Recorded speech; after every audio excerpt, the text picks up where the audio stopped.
Howdy folks, Jambareeqi here, and I'm going to be fulfilling a review request from one of my patrons, Cat McFly. They requested the horror film Fright Night from Tom Holland, the director of Child's Play. When teenager Charlie is just about to make love for the first time with his girlfriend Amy, he's suddenly distracted when he sees someone moving into the house next door. After witnessing some strange occurrences, Charlie becomes convinced that his neighbor Jerry is a vampire. And his theories are proven true, he really is a vampire! So, he has to convince Amy, his best friend Ed, and horror host Peter Vincent that his neighbor is an undead creature of the night. Watching Charlie trying to convince everyone that Jerry is a vampire is nail-biting, because we know that he really is a bloodsucker. So we share Charlie's frustration over no one believing him. The vampire knows I know about him. Or at least he will when he wakes up tonight. What are you talking about?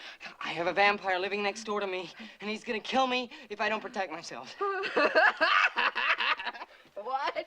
But how can he prove the truth? Vampires are widely regarded as fictional monsters, so of course the most common reaction will be, "You're crazy." Jerry is also a menacing yet charming presence, a villain that oozes confidence and sex appeal. I totally buy that people are easily persuaded, hypnotized and seduced by him. He's just so calm and cool about his act. But when his plans are at threat of being foiled, he will present his real form and pose as a highly intimidating monster with super strength. There's an eerie mystery to the vampire lore in the film too. We're never told Jerry's backstory or anything about his daylight carer Billy. Everything is very vague, but that's what makes these two so creepy. The best kind of horror leaves a lot to the audience's imagination, because that's always going to be scarier than whatever the writers come up with. As the movie goes on, things escalate more and more, with Evil Ed becoming a vampire himself, really enjoying being a fanged immortal like it's the best thing that's ever happened to him. This is what makes him such an entertaining henchman for Jerry.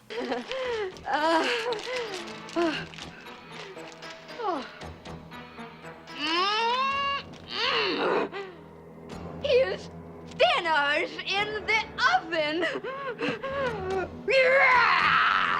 As our heroes close in on Jerry, we're given very exciting special effects sequences that are intensely impressive. These wild explosions and creative creature transformations add to the movie's exciting over-the-top climax. As if we've been building to these confrontations all along, making for a very satisfying showdown. But there's also an element of tragedy to the climax, when Ed is killed by Peter Vincent with a stake after morphing into a wolf. His transformation back to being human is horrifyingly disturbing and almost sympathetic. The change is slow and painful. Then, as he gradually looks more human, he reveals himself to be a scared young boy. It's surprisingly sad.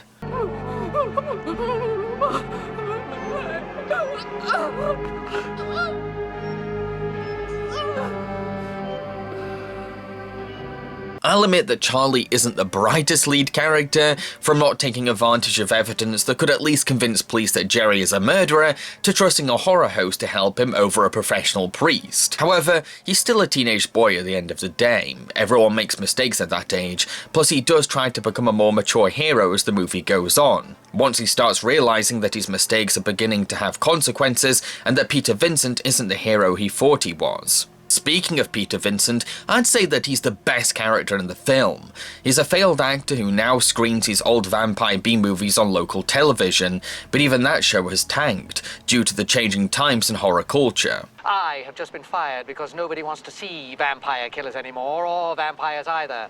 Apparently all they want are demented madmen running around in ski masks, hacking up young virgins. When Peter first realizes that Jerry is a vampire, he is very cowardly and refuses to help, even though bowing out will put lives at risk. But later he does gather the courage to fight. What I love about his arc is that he starts off being bitter over how old-fashioned horror is becoming forgotten, but once he's given the chance to embrace the character he used to play for real, he learns that he can inspire this generation in a new way by becoming the hero that they need. Peter Vincent, the vampire killer, may be a fictional persona, but to a hardcore fan like Charlie, he's a beacon of light in a world where vampires are surprisingly real. Fright Night is also a coming-of-age film about teenage sexuality, exploring the point in a young adult's life when their hormones are starting to develop and they begin questioning new desires. In a creepy, predatory way, Jerry helps these teens discover these more mature feelings,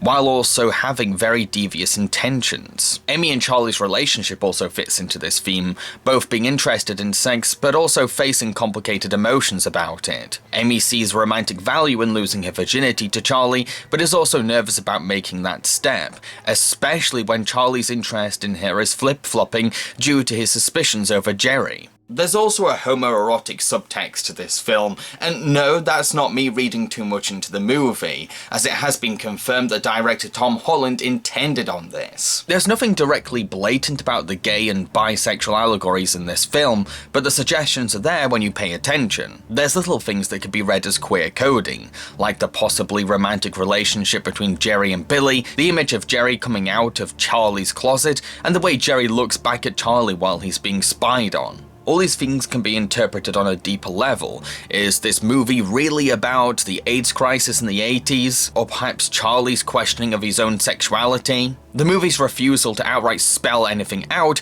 leaves audiences with the chance to make up their own interpretations. It's no wonder this film has a cult fanbase in the LGBT community and has even helped some people discover their own sexualities. To conclude, Fright Night is a fun horror romp full of tension, mystery, humor, tragedy, and themes of sexual awakening. It's one of the most enjoyable and engaging horror films I've ever seen. Heck, it might even be my favourite vampire film now. I've got a question for you all. What is your favourite vampire movie and why? Let me know in the comment section below. If you'd like to make your own review request the same way that Cat McFly did for this video, then head over to my Patreon and make a $10 plus pledge. In return, one of your rewards will be a review request. Cheerio, folks.